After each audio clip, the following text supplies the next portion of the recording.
The handshake that shook the golf world wasn't a sign of respect. It was the start of a Cold War. As Charlie Woods walked off the 18th green after his miraculous comeback, Miles Russell leaned in and whispered a warning so brutal it left the gallery in stunned silence. This wasn't just trash talk between teenagers, it was a psychological assassination attempt. Miles didn't just lose a match, he launched a vendetta. Today, we reveal the exact words that have turned the 2026 season into a personal battlefield, and why Tiger Woods is now in full war mode to protect his son's legacy. Before we dive into the dark side of this rivalry, you need to be part of the most informed golf community on YouTube. If you want the truth behind the headlines, the scandals the PGA Tour tries to bury, and the inside scoop on the Woods dynasty, hit that subscribe button and turn on notifications for Neon Golf. We are tracking every move of the 2026 season, and trust me, you don't want to be left behind when the next bomb drops. To understand why Miles Russell felt entitled to issue a brutal warning to the son of a legend, you have to understand the monster the golf world has created. Miles Russell isn't just a good junior golfer. He is a statistical anomaly that hasn't been seen since 1996. While most kids his age are struggling with high school exams, Miles has been busy dismantling professional fields on the Korn Ferry Tour. He didn't just show up, he dominated. He broke records held by Tiger Woods himself, youngest player to make a cut, youngest to shoot under par in a pro event. The list goes on. Miles represents a new era of golf, the machine era. His swing is a masterpiece of modern biomechanics, designed for maximum compression and terrifying accuracy. He doesn't play with the feel or flair of the old guard. He plays with a cold, calculated efficiency that intimidates grown men. When Miles looks at Charlie Woods, he doesn't see the Prince of Golf. He sees a rival who, in his eyes, is living off a brand name while he, Miles, is building an empire from scratch. This sense of superiority is where the friction began. The tension had been building for months. In the locker rooms and on the practice ranges, the talk was always about the match. Every time Charlie had a decent finish, the media would inevitably ask, "But can he beat Miles?" This constant comparison gnawed at Miles' pride. He felt that his accomplishments were being overshadowed by the hype surrounding Charlie's surname. He wanted to prove that a Woods is just another player when the pressure is applied. During the qualifier, Miles played like a man possessed. His drives were landing in spots that left the gallery gasping. His iron play was so precise it looked like he was throwing darts. He wasn't just trying to win, he was trying to embarrass Charlie. He wanted the scoreboard to reflect a gap so wide that the Woods legacy would look like a fairy tale compared to the Russell reality. When Charlie started that back nine charge, Miles' internal logic began to fracture. He couldn't understand how a player battling a wrist injury, a player he considered technically inferior, was suddenly breathing down his neck. That frustration didn't vanish when the final putt dropped. It curdled into the venomous warning he delivered at the handshake. Miles isn't just a golfer anymore. He's a predator who feels his territory has been invaded by an interloper. So what exactly was said during that icy exchange on the 18th green? While the microphones didn't catch every syllable, those inside the ropes have leaked the essence of the warning. Miles reportedly told Charlie, "Enjoy the fluke, because you're living in my shadow now. The name on your bag won't save you next time." This wasn't just a heat-of-the-moment jab. This was a targeted strike at Charlie's deepest insecurity. Every person who has ever followed Charlie Woods knows his biggest fear is being just Tiger's son. By calling the win a fluke and telling him he's living in a shadow, Miles was attempting to strip away Charlie's identity. He wanted Charlie to go to sleep that night thinking that his comeback wasn't a result of his own grit, but a lucky break that would never happen again. This is psychological warfare at its highest level. In golf, your biggest enemy is the space between your ears. If Miles can make Charlie doubt his own talent, the match is won before they even reach the first tee. Since that match, the atmosphere between the two camps has been toxic. Miles has been seen in interviews giving backhanded compliments, saying Charlie is great for the brand of golf, which is code for, "He's a marketing tool, not a real threat." The shadow comment is particularly brutal because of the timing. Charlie is entering the most critical phase of his development. College scouts, sponsors, and the world at large are watching his every move.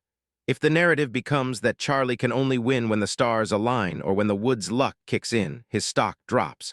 Miles knows this. He is trying to frame Charlie as a legacy act while positioning himself as the true alpha. But there's another layer to this warning. Sources suggest Miles' team has been doing reconnaissance on Charlie's training habits and his recovery from that wrist injury. The warning was a signal. I'm watching you, I know your weaknesses, and I'm going to exploit them. It's a level of aggression we haven't seen in junior golf. Usually there's a sense of camaraderie, a shared understanding of the grind. Miles Russell has officially torn up that unwritten rule book. He has decided that to be the best, he doesn't just have to beat Charlie, he has to break him. This isn't about trophies anymore, it's about dominance. Miles is playing a game of mental chess, and he just made a very aggressive opening move. The question is, did he underestimate the person standing on the other side of the board? You don't issue a warning to a Woods without the big cat hearing about it. Tiger Woods just turned 50, a milestone that usually signals a move toward a more relaxed, elder statesman role in golf. But Miles Russell's arrogance has had the opposite effect. Instead of planning his transition to the Champions Tour, Tiger has been pulled back into the trenches. The secret gift Tiger gave Charlie for his 50th birthday wasn't a celebration, it was a transformation. Tiger has reportedly shifted from dad mode to general mode. The training camps at the Woods residence have become legendary in their intensity. Tiger knows exactly what Miles is trying to do because he invented that game. In the late 90s, Tiger didn't just beat his opponents, he destroyed their spirits. He used silence, a stare, and a Sunday red shirt to make legends of the game crumble. He sees Miles trying to use those same tactics on Charlie, and he is not having it. The fallout from the brutal warning has led Tiger to restructure Charlie's entire support system. He's brought in specialized biomechanics experts to ensure the wrist injury is not just healed, but that Charlie's grip is now bulletproof. More importantly, he's been working on Charlie's mental armor. Tiger's message to Charlie is simple: don't talk, just execute. He is teaching Charlie how to turn Miles' warning into fuel. Every morning at 5 a.m., Charlie is on the range, not just hitting balls, but simulating the exact pressure moments he'll face against Miles in 2026. Tiger is standing behind him, chirping, creating distractions, and mimicking the psychological heat Miles brings to the course.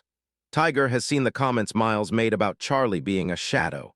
He's seen the disrespect. And if there's one thing you never do, it's disrespect a Woods on a golf course. Tiger's 50th year was supposed to be about his legacy, but now it's about his son's survival in a shark-infested ocean. Rumors are swirling that Tiger has even reached out to old rivals like Phil Mickelson to discuss the art of the needle, how to handle trash talkers without losing your cool. Tiger is building a version of Charlie that Miles Russell won't recognize. A Charlie that doesn't just play for pars, but hunts for blood on the back nine. Miles thought he was issuing a warning to a kid. He didn't realize he was waking up the most dangerous competitor in the history of the sport. The 2026 season isn't just about golf anymore. It's a proxy war between Tiger's legacy and Miles' ambition. As we look toward the 2026 schedule, the dates are circled in red. Every tournament where Charlie Woods and Miles Russell are both in the field will be treated like a major. The brutal warning has set a fire that cannot be extinguished. We are looking at a collision course that will define a generation of golf. On one side, you have Miles Russell, the mechanical genius who believes he is the rightful heir to the throne. On the other, you have Charlie Woods, the legacy warrior who has just realized that his name is a target as much as it is a title. What happens when these two meet again? The psychological edge currently sits with Miles, simply because he was the one brave or foolish enough to speak the warning aloud. He has set the terms of the engagement, but the momentum, that belongs to Charlie. That five-shot comeback proved something that stats can't measure. It proved grit. You can have the perfect swing, the best launch monitor data, and the most efficient putting stroke. But if you don't have the heart to stand your ground when a Woods starts charging, you will fold. Miles Russell's biggest mistake might have been giving Charlie a reason to hate him. Up until that handshake, Charlie might have seen Miles as just another talented peer. Now, Miles is the villain. He is the person who insulted his father, mocked his injury, and threatened his future. That kind of motivation is dangerous. Charlie isn't just playing for himself anymore, he's playing for the honor of the Woods' name. The 2026 season will be a test of mental fortitude. Can Miles back up his brutal warning with actual wins, or will the pressure of being the Woods killer prove too much? Can Charlie stay healthy and keep his emotions in check, or will he let Miles get under his skin? The golf world is split down the middle. The stat nerds are betting on Miles. They see the numbers, the ball speed, and the amateur records, and they think it's a wrap.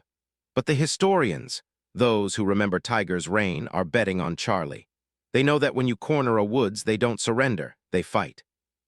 In the end, Miles Russell's warning might be the best thing that ever happened to Charlie Woods. It forced him to grow up. It forced him to realize that at the elite level, there are no friends, only competitors. The final hole drama was just the opening act. The real show begins in 2026. Whether you're Team Charlie or Team Miles, one thing is undeniable: golf is exciting again. The drama, the stakes, and the sheer personal animosity between these two is exactly what the sport needs.